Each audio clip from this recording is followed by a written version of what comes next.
de Xavi, puisque on va revenir sur Xavi, juste après la défaite des Barcelonais ce week-end contre Villarreal, et juste avant les questions des journalistes en conf d'avant-match, Xavi a lui aussi fait une annonce. M'agradaria anunciar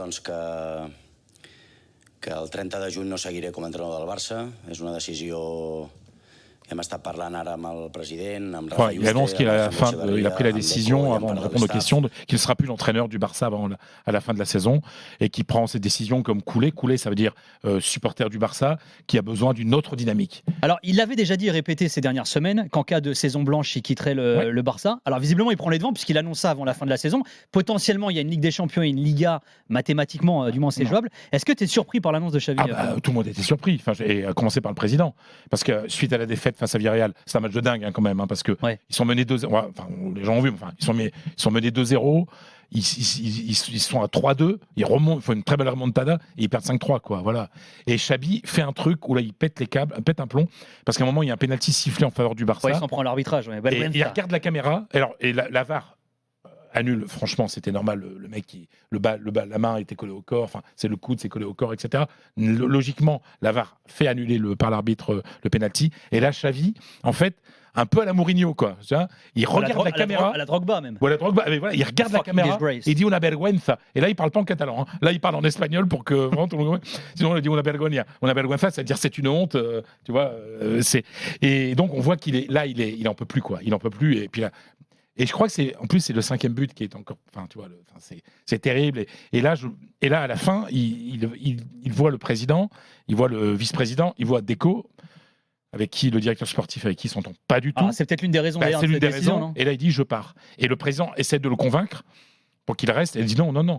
Et d'ailleurs, il est accompagné par personne à la conférence de presse, si par ses adjoints, dont son frère, par sa femme, qui est là aussi à la conférence de presse, dans la salle, etc., pour annoncer ça.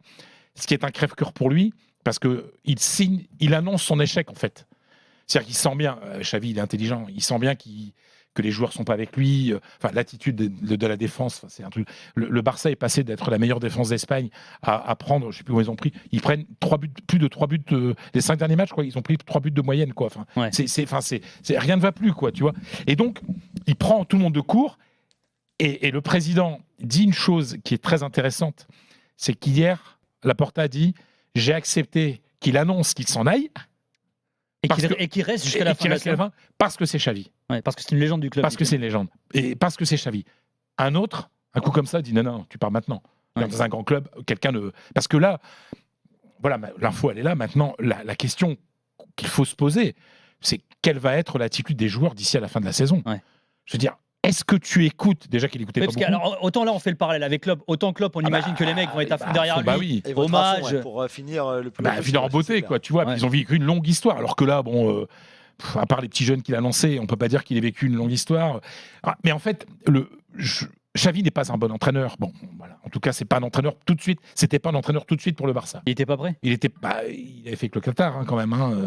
Après, les gens disent ouais, mais Zidane aussi, il arrive en cours de saison. Oui, non, mais sauf que Zidane avait été l'adjoint. Oui, il avait été directeur sportif. Il a été. Il est sur le papier, quoi. Non, mais il était dans le club. Enfin, il a été adjoint d'Ancelotti. Il a fait de longues études d'entraîneur. Il a été adjoint d'Ancelotti. Il avait entraîné la réserve. Il a été l'adjoint d'Ancelotti aussi, je crois. Non, parce que tu l'as dit 15 fois. Oui, c'est ça. Il a entraîné la réserve et entraîné la réserve. Donc voilà, il y a eu toute une préparation. Là, Xavi a été lancé aussi politiquement, parce que il faut voir que les clubs comme le Real et le Barça, où les présidents sont élus, les choix sont politiques, ils sont de communication. Et en fait, là, ce qu'on dit, c'est que c'est pour ça que Laporta ne voulait pas qu'il s'en aille. Il a perdu son escudo, son pare-feu, quoi. Sa protection. Parce que là, maintenant, les petits mouchoirs blancs, ils vont se retourner contre le président. Donc, Xavi, finalement, a fait le choix d'un entraîneur qui n'avait plus la main. Pour moi, sincèrement, c'est fini pour lui le jour où il est obligé. C'était le dernier match de phase de groupe de Ligue des Champions. Je m'en étais étonné, comme beaucoup de gens à l'époque, où il décide, c'est un match qui se joue à Anvers, où il décide de laisser Araujo, De Jong et Lewandowski à Barcelone, et que le président voyant ça, C'est lui qui fait la compo. corrige le truc et fait la compo. Fait la. Alors, Et ça, là, à ce moment-là, il a compris qu'il avait perdu la main.